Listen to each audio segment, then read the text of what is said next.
사랑하는 성도님들, 우리가 어제 말씀에서도 살펴봤지만 유다의 멸망을 대하는 예레미야 선지자의 마음은 슬픔입니다. 오늘 본문에서도 19절을 보면 슬프고 아프다, 내 마음속이 아프고 내 마음이 답답하여 잠잠할 수 없으니 이는 나의 심령이 나팔소리와 전쟁의 경보를 들음이로다. 지금 예레미야 선지자는 마음이 너무 무겁습니다. 너무 슬픕니다.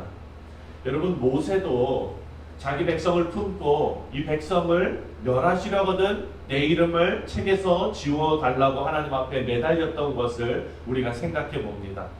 중보자의 역할이 바로 이것입니다. 부족함 안에 내가 들어가는 것이 중보자의 역할입니다. 예수님께서도 부족함 안에 들어오셨습니다. 우리의 부족함 안에 예수님께서 들어오셔서 우리의 죄악을 다 머금고 십자가에서 그것을 해결하셨습니다. 예레미야 선지자의 이 모습이 오늘을 살아가는 우리 성도들의 자세가 어떠해야 하는지 우리에게 알려주고 있습니다. 영혼을 마음 깊은 곳에서 뜨겁게 사랑했습니다. 그리고 영혼의 어리석음에 대해서도 안타까워했습니다. 22절을 보면은요, 내 백성은 나를 알지 못하는 어리석은 자요, 지각이 없는 미련한 지식이라, 미련한 자식이라. 악을 행하기에는 지각이 있으나 선을 행하기에는 무지하도다. 이 백성은 악을 행하는 데는 아주 비상하게 머리가 돌아가는데 선을 행하는 데는 아주 당연한 것조차 이해하지 못하는 지혜가 없었다라는 것입니다. 하나님과 멀어지는 것에는 계속해서 비상하게 머리가 돌아가고 하나님 앞에 선을 행하는 데는 지극히 어리석은 자들이었다라고 고백하고 있습니다. 그런데 사랑하는 성도님들, 이것이 인간의 모습입니다. 아주 당연하고 아주 하나님 보시기에는 기본적인 것인데도 그것을 깨닫지 못하는 것이 인간의 모습이었습니다. 이 말씀에서 또 한 번 드러나는 진리가 무엇이냐? 바로 지혜로운 삶을 위해서는 하나님을 제대로 아는 지식이 필요하다. 무엇보다 중요한 것이 바로 하나님을 아는 지식이다라는 것입니다. 호세아 선지자가 이스라엘 백성들에게 그렇게 강조했던 것이 바로 이것입니다. 내 백성이 망하는 것은, 이 백성이 망하는 것은 하나님을 아는 지식이 없어서 그렇다. 호세아 6장에 계속해서 말하는 것이 바로 그 말씀입니다. 이렇게 심판당할 유다의 모습을 이제 23절 이하에 예레미야 선지자가 아주 잘 표현하고 있습니다. 말씀에 의하면 유다에게 임할 이 심판은 이스라엘에게만 국한된 것이 아니라 전 우주적인 심판이다라는 것을 알려줍니다. 우리 26절을 함께 읽겠습니다. 26절입니다. 시작. 보라, 내가 본즉 좋은 땅이 황무지가 되었으며 그 모든 성읍이 여호와의 앞 그 극렬한 진노 앞에 무너졌으니. 아멘. 이렇게 여호와의 맹렬한 진노 앞에 다 무너졌습니다. 좋은 땅이 황무지가 되었습니다.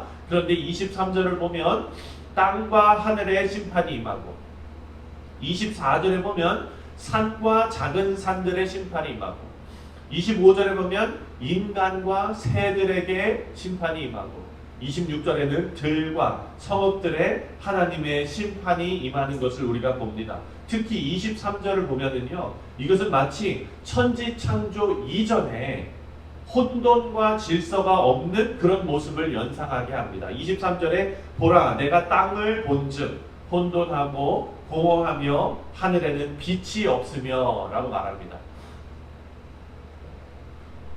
이 말씀이 창세기에 나오는 창조 이전의 혼돈의 모습을 묘사하는 것 같이 그 말씀이 기록되어져 있습니다.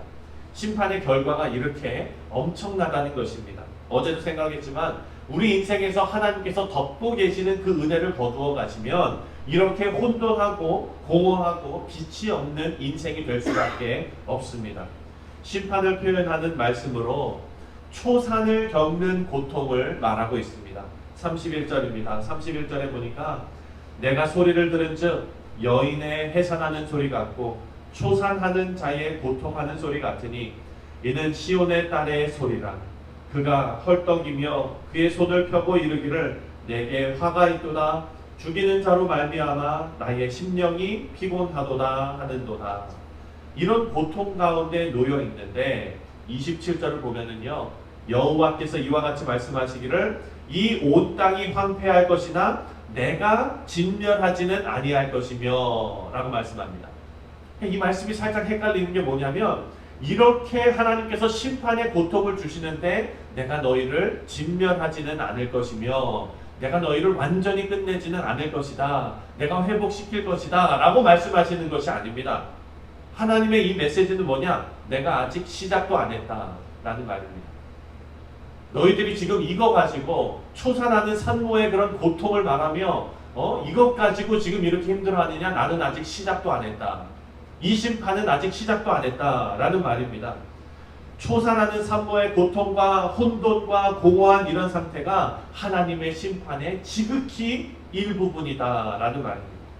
이 말씀에서 우리가 마음에 새기고 지혜로운 자로서 세상을 말씀의 눈으로 바라보아야 하는데, 그것은 바로 심판의 원인이 무엇인지를 우리는 제대로 알고 지금 이 시대에서 우리가 살아가고 있는 우리의 삶을 점검해야 한다는 것입니다. 바로 심판의 원인이 무엇이냐? 우리가 잘 아는 대로 우상숭배가 심판의 원인이었습니다.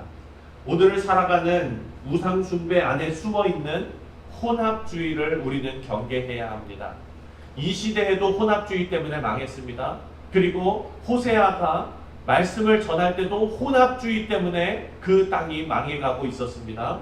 신명기 말씀을 보면 이스라엘 백성들이 가나안을 정복할 때 그 땅에 사는 이방 민족들을 하나님께서 하나님의 백성의 올무가 되지 않도록 모두 몰아내고 그리고 진멸하라 라고 명령하셨습니다.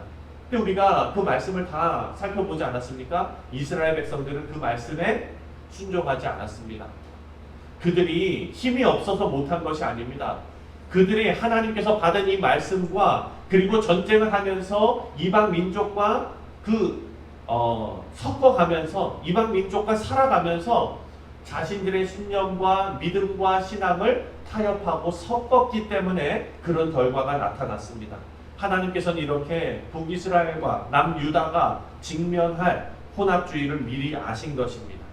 이 말씀은 오늘날 우리에게도 적용이 됩니다. 우리가 사는 이 시대에도 종교다원주의, 혼합주의, 그리고 종교의 모든 종교의 구원이 있다라고 주장하면서 함께 다 친하게 지내자. 종교 대통합. 말은 정말 멋있어 보입니다. 우리가 마음이 넓은 것처럼 보이고 평화를 말하는 것 같이 보입니다. 넓은 마음으로 포용하는 것 같습니다. 하지만 기독교의 진리와 복음을 변형시키는 일입니다. 이스라엘 백성들이 모두 겪었던 일이고 그 결과는 우리가 말씀을 통해서 오늘 살펴볼 수 있는 것입니다. 미리 알 수 있는 것입니다. 성경은 하나님께서 천지를 창조하시고 역사를 주관하시고 모든 것이 하나님 주권 아래에 있다라고 분명하게 우리에게 가르치고 있습니다. 그리고 말씀은 오직 예수님을 통해서만 구원의 자리에 이를 수 있다라고 분명히 우리에게 가르쳐 주십니다. 오늘 말씀을 통해서 이방의 우상들과 하나님을 섞어버리는 혼합주의가 하나님께서 얼마나 혐오하는 것인지를 깨닫고 심판이 뻔히 보이는 멸망의 길에서 벗어나서 여호수아처럼 나와 우리 집은 영원히 여호와를 섬기겠노라, 이런 신앙 고백이 우리에게 있었으면 좋겠습니다. 그리고 여호수아가 뭐라 그랬습니까? 오늘 지금 여기서 너희들도 결정해라. 사랑하는 성도님들, 우리가 머리로 아는 것과 결단하고 시작하는 것과는 큰 차이가 있습니다. 우리가 이런 결단을 가지고 거룩한 성도의 삶을 살며 이 어두운 시간, 혼합주의, 모든 것을 섞어버리는 이 시대에 하나님께서 찾으시는 밝은 빛으로 존재하시는 우리 모두가 되시기를 주님의 이름으로 축원드립니다. 기도하겠습니다.